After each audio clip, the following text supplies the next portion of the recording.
우리가 사람이 사랑하면 권리를 포기하게 됩니다. 우리 교회에서 실시하는 40일 시내산 영성수련회 제7기가 지난 금요일에 끝났습니다. 참가자 중에 어떤 분은 친지들에게 너 미쳤냐? 너 완전히 돌았구나. 매일 저녁에 교회는 왜 가냐? 이런 소리를 듣기도 했습니다. 그래도 그 성도는 마냥 좋기만 했어요. 수련회 기간 동안 미쳤다는 소리를 들으니 미치도록 행복했고요. 돌았다고 하니 돌도록 즐거웠다고 합니다. 진정 사랑은 사람을 미치게 하고 돌도록 돌아버리게 만드는 거예요. 이게 진짜 사랑이에요. 원래 복음이란 우리를 미치게 만드는 것이고 또 오직 복음만을 위해 살게 하는 능력입니다. 복음이란 원래가 우리가 세상에서 돌이켜서 하나님을 향하여 돌아서도록 하는 능력인 것입니다. 초대교회의 사도 바울은 하나님을 향하여 한번 돌아서고는 오직 예수님에게만 미친 사람으로 그렇게 살았습니다.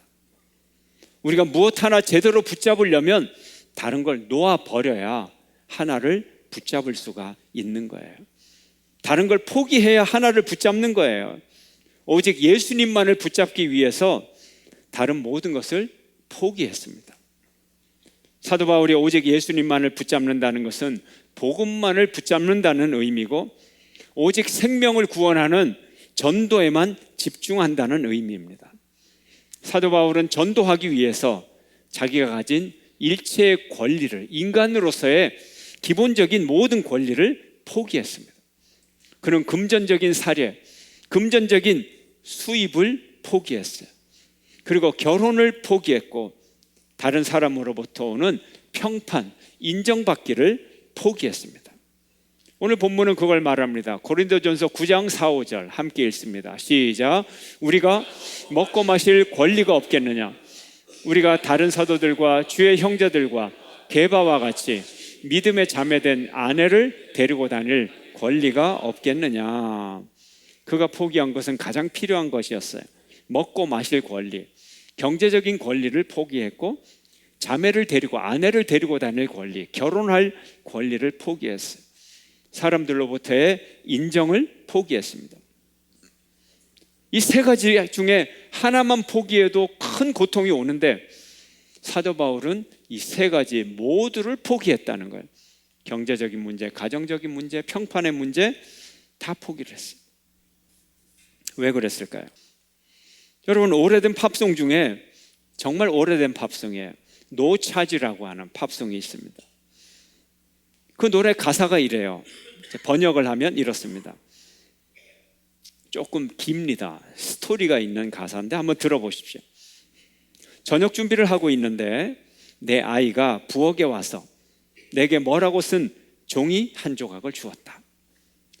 손을 앞치마에 닿고 그 종이를 받아 읽었다. 거기엔 이렇게 쓰여 있었다. 잔디 깎은 대가로 $5. 이번 주 내 침대 정리한 대가 $1.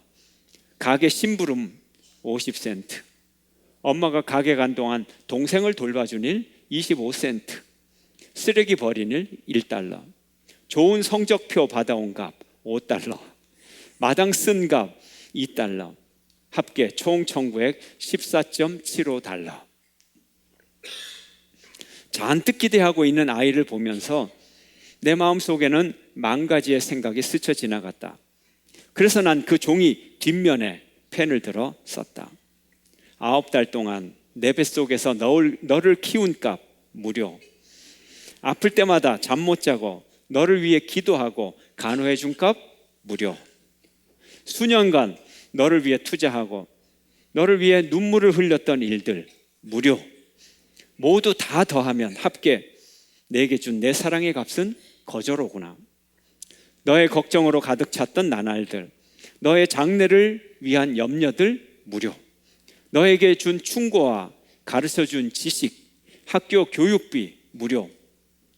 장난감, 음식, 옷, 그리고 너의 콧물을 닦아준 일 무료. 아들아, 다 더하면 내가 너에게 준 모든 사랑의 값은 무료. 아이가 다 읽더니 눈에는 커다란 눈물이 글썽이고 있었다. 그리고 나를 올려보며 말하기를 엄마 정말 사랑해. 그리고 나서 그 아이가 펜을 들어 쓰더니 아주 크게 이렇게 썼다. 완불. 이게 노랫말이에요. 가사예요. 기억나시죠? 예. 혹시라도 한번 스마트폰으로 검색해 보십시오. 노차시. 너무 달콤한 노래예요. 한번 들어볼까요? 예배 시간이라서. 근데 메시지가 있어요. 이 속에 하나님께서 우리에게 해주신 일들을 우리에게 값으로 청구하신다면 우리는 무엇을 얼마나 지불할 수 있을까요? 우리에게 생명을 주셨어요. 생명값, 우리의 몸값 얼마인가요? 이 심장이 뛰고 움직이는 이 운영비는 얼마인가요? 예.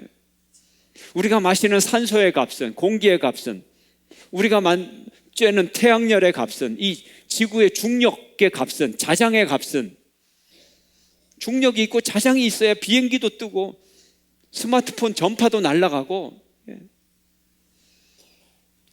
바람의 값은, 강물의 값은, 바닷물의 값은 아예 처음부터 질문하는 순간 지불불능이에요. 처음부터 지불불능. 우리가 죄값으로 치러야 할 그 대가는, 우리를 위하여 대신 죄값을 치르시고 피 흘리시고 십자가에 돌아가신 그분의 희생의 값은 무엇으로 우리가 어떻게 갚아야 될까요? 예수님의 사랑은 우리를 빚에서 완전히 자유하게 하셨어요. 모든 것을 지불하셨어요. 그분이 완불해 주셨어요. 그리고 우리에게는 아무런 청구서를 주지 않으셨어요. 예수님께서 모든 권리를 포기하신 거죠. 하나님께서 창조주로서의 모든 권리를 포기하신 거죠. 임대료라도 받으셔야 되잖아요. 빌려준 값이라도 받으셔야 되잖아요. 그런데 아무것도 요구하지 않으십니다.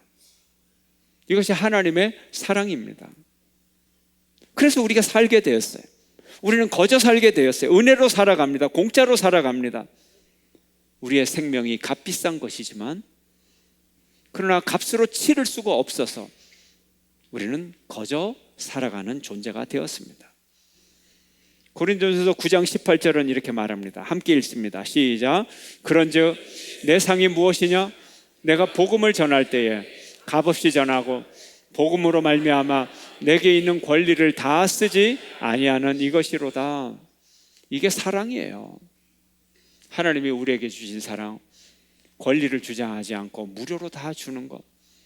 우리가 하나님으로부터 받은 사랑, 우리가 다 줄 수 있어야 돼요. 다 줄 수 있어요. 내 것이 아니었는데요. 무슨 권리를 주장하겠어요? 진짜 주인인 하나님도 권리를 주장 안 한다면 우리는 우리의 소유를 움키고 있는 것이 아니라, 움켜잡고 있는 것이 아니라 이 복음의 진리도 나누어 주어야 되는 것입니다. 사랑은 포기하게 해요. 두 번째로 사랑은 자유하게 됩니다. 사랑하면 자유해요. 억울한 감정을 느끼지 않아요. 사도 바울은 고린도 교회로부터 너무 부당한 대우를 많이 받았어요. 무시를 당하고, 그래도 그는 억울하게 생각하지 않았어요. 왜요? 사랑하기 때문에, 자기가 선택한 일이기 때문에 그렇습니다. 사랑은 욕심과 질투와 고집으로부터 자유합니다. 남의 것을 빼앗으려고 욕심을 내지 않아요. 잘 되는 사람을 보고 질투하지 않아요. 자기의 것을 고집 부리지 않아요. 자기 체면을 지키지 않아요. 자기 권리를 찾지 않습니다. 이 모든 것으로부터 자유합니다. 사도 바울은 자기의 자유를 포기하고 권리와 자유를 포기하고 사람의 종으로 자처합니다. 남의 종이 되는 것, 이것도 가장 자유한 사람만이 남의 종이 될 수가 있는 것입니다. 왜요? 그 사람을 더 나은 복음의 길로 인도하기 위한 자기의 사랑의 선택이기 때문에 그렇습니다. 고린도전서 9장 19절 함께 읽겠습니다. 함께 시작. 내가 모든 사람에게서 자유로우나 스스로 모든 사람에게 종이 된 것은 더 많은 사람을 얻고자 함이라. 사도 바울은 자유인이에요. 노예가 아닙니다. 중산층 이상 상류층 유대인의 자녀고 최고급 좋은 최고의 학벌의 소유자이고 더구나 그는 로마의 시민권을 가지고 있는 사람입니다. 자유인 중에서도 대단한 자유자였어요. 그런데 그가 예수님을 믿고 더 큰 궁극적인 자유를 경험했어요. 세상 모든 죄로부터 자유한 구원의 자유를 경험을 했어요. 그가 진정한 자유자가 되었어요. 그런데 그가 또다시 그 자유를 포기하고 종이 되었어요. 왜요? 더 많은 사람을 얻기 위해서. 사람을 얻는다는 것이 무엇인가요? 사람을 얻는다고 하는 것은 더 많은 사람을 구원한다는 의미예요. 최후의 심판에 하나님이 오른편에 구원 얻는 사람과 왼편에 멸망한 사람을 구별합니다. 이때 사도 바울은 하나님의 편에 오른편에 서서 한 사람이라도 더 오른편으로 땡겨 오려고, 한 사람이라도 더 구원으로 얻으려고 그가 자기의 모든 자유를 포기했다는 거예요. 이것이 한 사람이라도 더 얻으려고 하는 사도 바울의 자세인 것입니다. 그리스도 안에서 모든 성도들은 자유인이에요. 죄로부터 자유함을 얻었어요.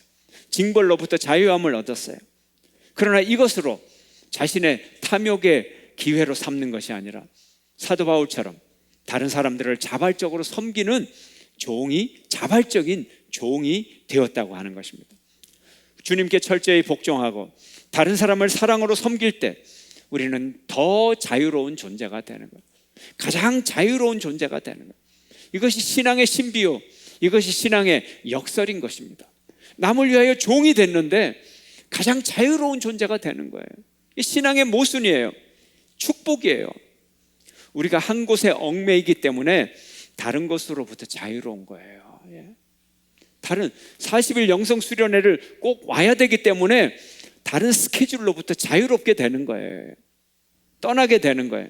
우리가 복음에 얽매인다면 세상적인 죄악이나 욕망이나 이런 것들로부터 우리는 자유하게 되는 거예요. 우리가 하나님 앞에 매이면 세상의 걱정으로부터 자유하게 되고 하나님으로부터 자유로우면 세상 걱정에 얽매이게 되는 거예요. 그러므로 진정한 자유는 하나님께 얽매이는 겁니다. 그래서 우리가 사랑한다면 우리는 자유로울 수 있어요. 처신을 자유롭게 할 수 있어요. 오늘 본문의 사도 바울은 유대인들에게는 자기가 유대인이 되었다, 이방인들에게는 이방인이 되었고 강한 자에게는 강한 자가 되고 연약한 자에게는 연약한 자가 된다는 거예요. 변신의 자유가 있다는 거예요. 부드럽기 때문에, 얽매이지 않기 때문에 자유한 자는 변할 수 있어요. 무엇 때문에? 복음을 전도하기 위해서. 유대인에게는 유대인처럼 되어서 다가가고 이방인에게는 이방인처럼 되어서 다가가고, 이런 자유가 생긴 거예요. 그들을 섬기기 위해서, 그들에게 종이 되기 위해서. 우리가 태신자를 품고 기도합니다. 전도 대상자를 위하여 기도합니다. 그분들에게 다가가야죠.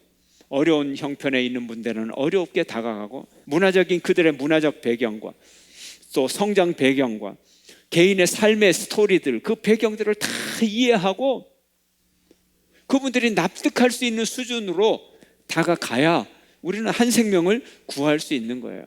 그러려면 우리는 가장 자유로워야 되고, 또 그러나 가장 그분들을 섬기기 위한 종의 모습을 가져야 된다는 것입니다. 오늘날 여러 종교가 있지만 개신교의 모습을 보면 바로 이런 모습을 볼 수가 있어요. 개신교는 여러 모습을 가지고 있어요. 때로는 부자들에게 다가가고 때로는 가난한 자 편에 서기도 하고, 개신교의 모습은 아주 다양합니다. 왜 그럴까요? 왜 그렇게 다양할까요? 그 이유는 발생 배경이 다양하기 때문에 그렇습니다. 루터교는 1517년 가톨릭의 부패를 개혁하면서 시작이 되었습니다.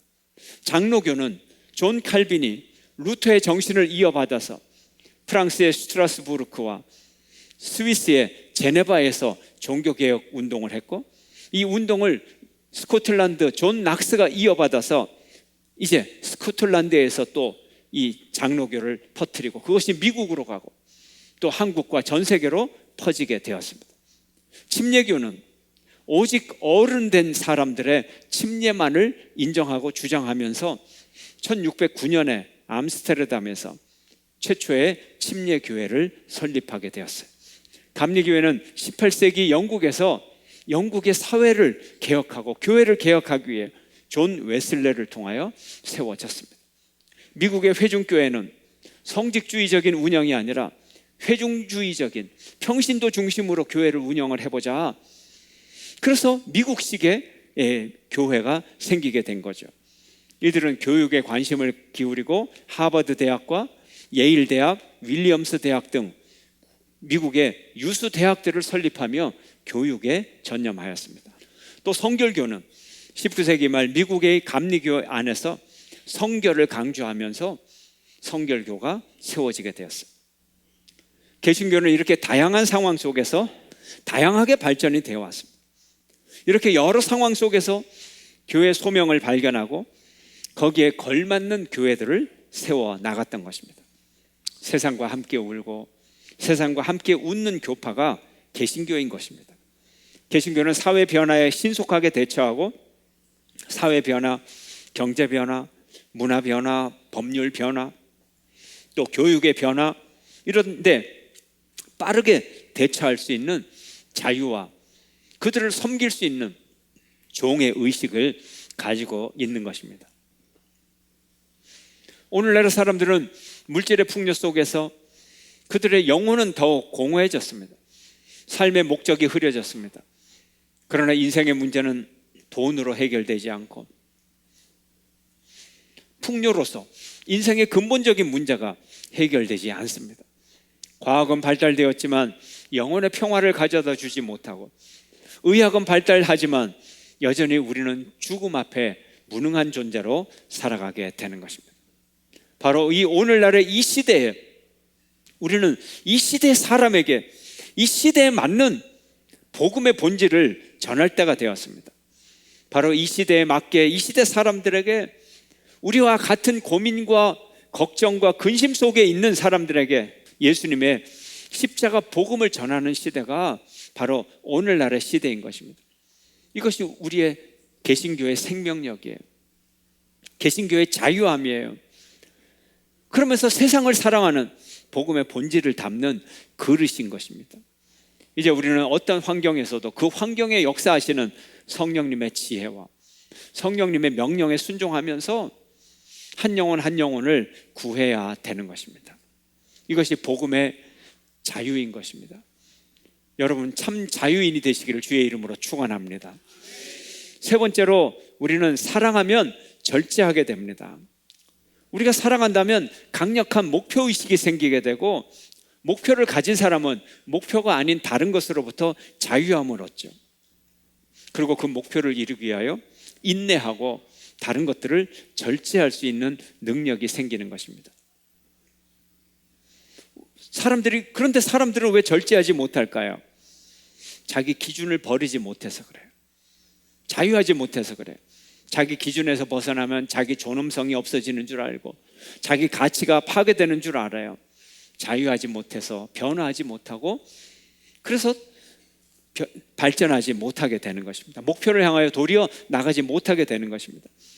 그러나 크리스찬이 우리가 거룩한 목적이 있으면 우리는 자유롭고 융통성이 있고 여유가 있고 변화를 수용하는 사람이 되고 관용의 사람이 되고 포용의 사람이 될 수가 있는 것입니다. 우리가 성공하는 인생을 향하여 달려가죠. 성공의 기준이 무엇입니까? 과연 물질을 많이 쌓아놓는 것이 성공입니까? 우리 인생의 성공의 기준은 자기가 구원을 받느냐 못 받느냐에 있어요. 그리고 다른 사람을 구원하느냐 못하느냐에 있어요. 인생을 살면서 자기 인생이 결국 멸망으로 간다면 무슨 성공이라고 할 수 있겠어요? 다른 사람과 자기 가족을 멸망으로 가게 한다면 이것이 무슨 성공이겠습니까? 성공의 유일한 기준은 구원에 있어요. 영생에 있습니다. 우리가 이걸 분명히 해야 됩니다. 그래서 우리는 영생을 얻기 위해, 구원 얻기 위해 자기를 다스려야 되죠. 절제해야 되죠. 그래서 바울은 궁극적인 승리를 누리기 위해 자기의 자유를 포기하고 절제와 극기의 삶을 살았습니다. 우리는 복음을 위해, 영혼 구원을 위해 밖으로는 자기 권리를 기꺼이 포기했지만 내면적으로 나를 안으로는 내면적인 싸움에서, 절제의 싸움에서 승리해야 되는 것입니다. 고린도전서 9장 27절은 이렇게 말합니다. 함께 읽습니다. 시작. 내가 내 몸을 쳐서 복종하게 하면 내가 남에게 전파한 후에 자신이 도리어 버림을 당할까 두려워함이로다. 아멘. 여기 본문이 참 의미가 있어요. 자기 몸을 쳐서 복종하게 해야 된다는 거예요. 절제를 철저하게 해야 남도 구원하고 자기도 구원을 받는다는 거예요. 근데 여러분, 여기서 몸을 친다, 사람을 친다, 그럼 어떻게 칩니까, 여러분? 손가락으로 이렇게 칩니까? 손바닥으로 이렇게 칩니까? 어떻게 쳐요? 주먹으로. 맞아요. 예. 복싱처럼 하는 거예요. 예. 그런 의미가 담겨 있어요. 예. 자기 몸을 치는데 복싱 선수가 시합에서 상대방을 쓰러뜨리기 위해서 치듯이 자기를 쳐서 자기를 복종시키라는 거예요. 여기서 친다라는 단어가 뭐냐면 휘포피아조라는 단어예요. 휘포피아조. 근데 휘포는 아래라는 뜻이고 피아조는 눈이라는 뜻이에요. 눈. 그래서 권투 선수들이 뭐 싸움을 할 때 꼭 눈 밑을 때리는 거예요. KO 시키려고. 눈 밑을 쳐가지고 눈 아래를 때려서 눈을 멍들게 하고 상대방을 징계한다, 이런 의미를 갖고 있어요. 마치 권투 선수가 상대방 선수의 눈 밑을 쳐서 KO 시키듯이 자기를 철저하게 복종시키라는 거예요. 자기 절제를 철저하게 하라는 거예요. 뭐 때문에? 남을 구원하고 나를 구원하기 위해서. 이게 사랑이기 때문에 그러는 거예요. 사랑은 절제하는 거예요. 철저하게 자기를 다스릴 수 있어요. 물불을 가리지 않고 앞으로 달려갈 수 있게 만드는 거예요. 우리가 바울의 절제함을 알고 잘 알고 배워야 됩니다. 우리에게는 포기의 능력이 있는가? 우리에게는 자유함이 있는가? 복음을 향한 정열이 있는가? 그리고 나는 모든 것을 절제할 수 있는가? 이것이 사랑의 특징이고 이것이 전도의 능력인 것입니다. 포기가 있고 자유가 있고 절제할 수 있는 사람은 성숙한 사람입니다. 어린아이들은 절제 못합니다. 자신의 욕망의 노예가 됩니다. 모든 것을 희생해서라도 그 욕망을 달성하려고 합니다. 그러나 성숙한 사람은 쓸데없는 고집을 부리지 않습니다. 완고하지 않고 자신의 뜻을 남의 유익을 위해서 굽힐 수 있습니다. 이것이 자유함의 증거요, 사랑의 증거인 것입니다. 사랑하는 사람만이 성숙할 수 있고 성숙한 사람만이 자유하고 자유한 사람만이 절제할 수가 있는 것입니다. 여러분 모두가 예수님의 사랑받은 존재로 살아가기를 원합니다. 한 영혼을 사랑하는 존재로 살아가기를 원합니다.